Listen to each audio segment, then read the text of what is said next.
Hi, my name is Matthew Poes with Poes Acoustics, and today we're going to be talking about the difference between soundproofing and sound treatment, or acoustic treatment.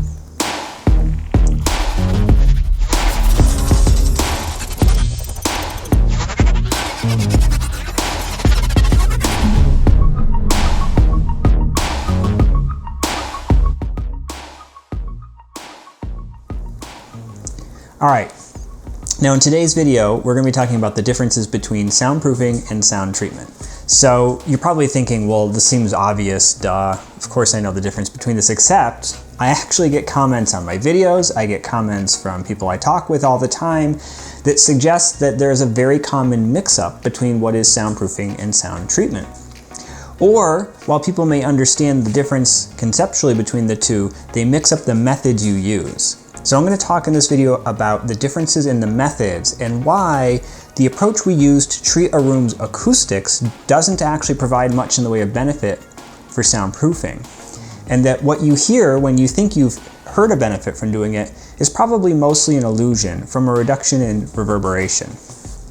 Alright, so let's first talk about the definition of soundproofing. So soundproofing is a colloquial term. In other words, while you'll find it in academic literature, soundproof by definition would imply that you have made something such that sound cannot penetrate it at all. No sound gets out, and that's not possible. So you'll sometimes hear people make a claim that there's no such thing as a soundproof wall or a soundproof door or a soundproof floor, which is technically true. It's a little bit pedantic and ridiculous to suggest that, though, because the term is extremely widely used in colloquial sense. So what does it mean in this sort of casual way? Well, it just means that you've done something to reduce the amount of sound that will travel through whatever it is you're talking about, the wall, the door, the floor. So soundproofing typically just refers to the efforts we take to stop sound from traveling through, and the correct scientific term is actually transmission loss. So the sound transmission loss through some sort of a barrier. Now, sound treatment or acoustic treatment is actually something different, and it refers to essentially the optimization of a room's acoustics, the way sound interacts with that room, to maximize our perceptions of sound quality from whatever system it is we're using. And this could be actually having nothing to do with a home theater or a sound system. It actually could just be that you want to improve the sound quality of the room for conversation. In other words, you want to have better sound quality in order to be able to talk to other people. So sound treatment is really more about typically diffusing or absorbing sound, in some cases redirecting sound. So in fact, I should cover this in its own video. I won't go into great detail, but when it comes to sound treatment, you typically have three primary methods that you're going to use to improve the acoustics of the room, which makes it sound better. So number one, the one that everybody knows, is absorption. Whether it's bass traps or a 1-inch piece of foam on a wall, anything that is taking sound waves which hit them and then converting some portion of that into heat is what we would typically call an absorber. It is removing a portion of the sound energy by reducing the reflection off of that wall's energy level, and as a result, its SPL level, its loudness level. And this has some benefits. Then you've got diffusion. So diffusion actually doesn't do anything to get rid of the sound energy. The sound energy remains the same, but what it's doing is it's taking a strong sound wave and it's breaking it up into many smaller sound waves, which are randomly, if it's correct, it's randomly spread out. That would be what we call diffusion. All right, so that's sound treatment. Now, here's the issue with all of this. With sound isolation methods, which are typically done with the wall itself, the way in which you build the wall affects how sound can travel through it or not. What we're trying to achieve is anywhere in the neighborhood of what I would say is about 10 to 15 points, or 10 to 15 decibels, although it tends to be higher at high frequencies and lower at low frequencies, of additional sound transmission loss in order for it to be considered soundproofing in some fashion. So if you can't achieve at least 10 to 15 points, typically we wouldn't consider it a very serious effort in reducing sound transmission loss. Now that doesn't mean that if you get 3 to 6 decibels it isn't something. It's just that if you think about lowering the level of your speaker by 3 decibels, you would hear it, it would be audible, it would be relatively minor. And so if you're putting a lot of effort into making a room soundproof, to only reduce it by 3 decibels wouldn't really be that great. So with sound transmission loss, what we're typically doing is actually building the wall differently. We're decoupling, for instance, one side of the wall from the other using decouplers. We're adding mass to the wall. We're damping the wall. All of this together helps us to reduce the amount of sound transmission through the wall, and we can get anywhere from, we'll say 10 points, all the way up to 30, 40, maybe even 60 points, depending on how serious you go with all this. And so that massive increase in sound transmission loss, which as I said is not consistent with frequency, it'll actually be higher at high frequencies, lower at low frequencies, but that massive increase is then what we call soundproofing, and is what leads to this perception of the room basically not passing any sound through in either direction. Either the room itself is very quiet because no sound from outside comes in, or you're listening to your home theater, you've got really loud bass, lots of action, and nobody outside can hear it. And so that's soundproofing. Again, with acoustic treatment, we're not doing that. So what happens though is that people get this idea that if they were to stick these, I'll even be generous, 4-inch thick foam or acoustic panels on the wall, and they cover the whole wall, the room seems quieter. And so because the room seems quieter, then they assume that they have reduced the amount of sound that's traveling through the room. And as a result, they've soundproofed it. And they also make an assumption, because it's very difficult to measure this, that in fact, less sound is getting out. And they go by this. There's this very weird, goofy idea that has to do with the kind of silliness, if you will, in how we define an alpha absorption coefficient that makes it seem like all the sound that hits a panel can be absorbed. And of course, if all the sound which hits a panel is absorbed, no sound can get out. So if all the sound is absorbed and no sound gets out, you must have soundproofed the room. So there are lots of sound absorption panels which have alpha absorption coefficients, across a wide range of frequencies which equals or even exceeds 1. So that would imply to you that if you put this panel on the wall that absorbs all the sound, 100% of it, none gets out. Well, actually, there's a couple problems. So the definition of sound absorption allows for, essentially it's a ratio of the area of the absorbing surface relative to the reduction in sound pressure level in the room versus before the treatments were added in a particular reverberation room. And and that gives you this ratio that can equal up to 1, where the surface area equals, is a area, the amount of sound that was absorbed, such that you get this 1. If the surface area measurement is wrong, which it usually is, you actually get a number greater than 1 because it doesn't account for things like the edge effects and diffraction. But all of that is actually completely unimportant to our conversation right now. What we're trying to talk about right now is why that 1 has nothing to do with sound going through. So to do this, one of the things I did in preparation for this video is I ran some simulations. Now the simulations are accurate and inaccurate. They are accurate in the sense that for what we're trying to talk about here, they are giving you an accurate representation of how much sound would be stopped by simply creating a plate, basically a wall with no studs in it, and sticking foam on it on the outside, or fiberglass or whatever. It doesn't really matter. I actually used a perfect absorber for this to avoid any kind of controversy. This particular program doesn't do a very good job of accurately depicting the effect of studs which transmit sound through, and so there's a soundproof wall example that I've included, and the soundproof wall is essentially the equivalent of a perfectly decoupled wall, and so the sound transmission loss is much higher at high frequencies. It's correct actually up to about 500 hertz, but it's too high above that than it really should be, but it actually, the rest of this is still correct. So in this picture that I'm putting up for you to look at, what you can see is that adding foam to the wall actually has, and whatever, it's a 4-inch of perfect absorber on the wall, covering 100% of the wall, doesn't actually improve the amount of sound transmission through the wall at all until you get into high frequencies. Once you hit high frequencies, there's this point where the wall has what's called a coincidence frequency, and that is this resonance in the material itself, whereby sound radiates very efficiently through the wall. And so this absorber adding an absorber does happen to help at that point and above. So for the sake of argument, starting at between 1 and 2 kilohertz on up, you will get about 3 or 4 decibels of sound reduction. Maybe at higher and higher frequencies, it actually could be as high as like 6 to 10 decibels. But it's only doing that at about 1 or 2 kilohertz on up. Below that point, you're getting no benefit from it. So essentially, adding a panel to the wall does not change the STC value of the wall at all. It does change the amount of sound transmission loss, but again, only at high frequencies. So that's not useful.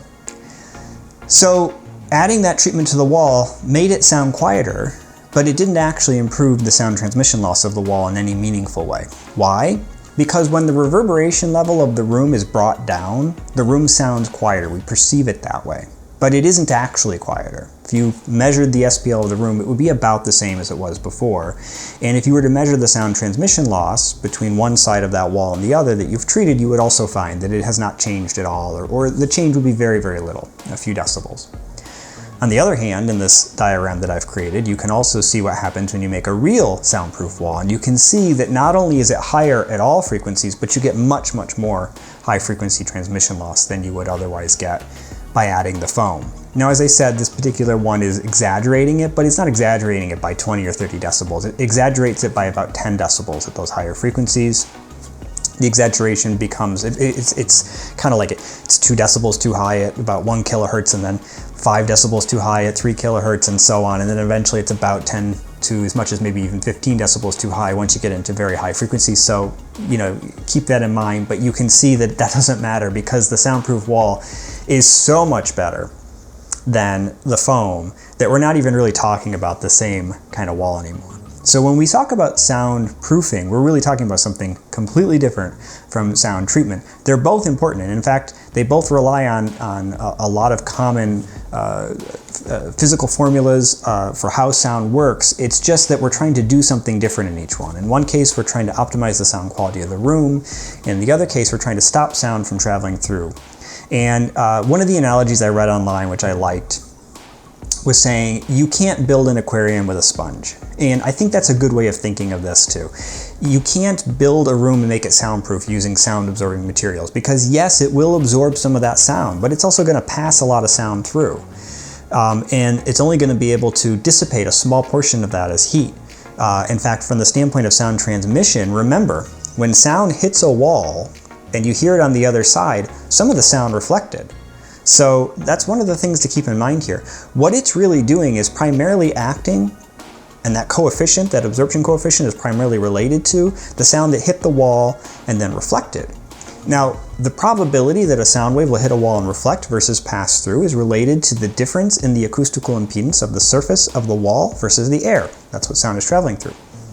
And so this absorbing material is primarily acting on the portion of the sound wave that ended up reflecting, not the portion of the sound wave that traveled through the wall and would have traveled through the wall anyway. So that's something to, again, I think people sometimes don't fully get that part of it, and so it becomes kind of confusing how you can absorb 100% of sound. As I said, that's not what that means, but even forgetting that, how you can absorb a large portion of sound, many, many decibels, and not see that same decibel reduction in sound that travels through. And it's a little bit more complicated than I'm making it, but essentially you're talking sound wave hits the wall and it kind of reflects out in a way like this, and it's passing through an absorber. So you've got 2 directions of pass. You've got in, you've got some absorption, you've got out, you've got some absorption. But again, that wave also its energy was being split between sound that was going to pass back, the reflection, and sound that was going to pass through. And so that absorber has done very, very little in reducing the energy of the sound that was going to pass through.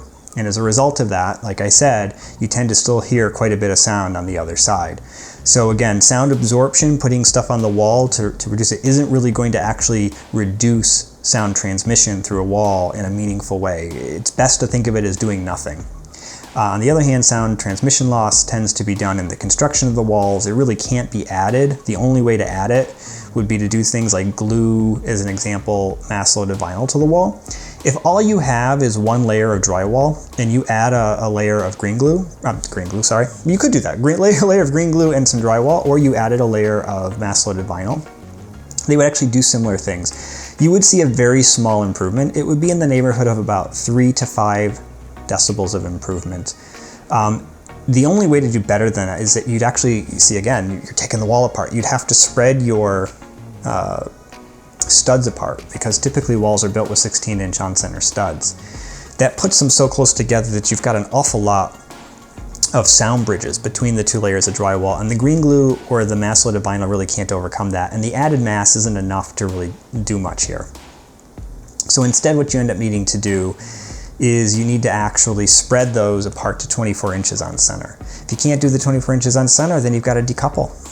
And so unfortunately, it's just very, very difficult to soundproof an already built wall and have a meaningful change. It doesn't mean you can't get something out of it, but you probably would actually have to add an extra layer of drywall to both sides of that wall, or mass-loaded vinyl, and maybe even a layer of drywall to both sides of the wall, just to see that 5 or 6 decibel improvement, which, as I said, in the world of soundproofing, we don't typically consider the wall soundproofed in some meaningful way until you hit 10 points, and we're still half that.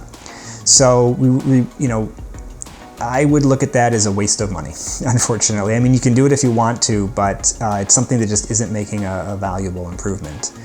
And again, soundproofing has no, I shouldn't say no. Soundproofing has very little benefit for the sound quality of the room. Its only real benefit is actually that it's making the noise floor lower, which improves the dynamic range. But we're first off, most homes are not that noisy, and we're very good at hearing below the noise floor. We often can hear as much as 10 decibels below the noise floor.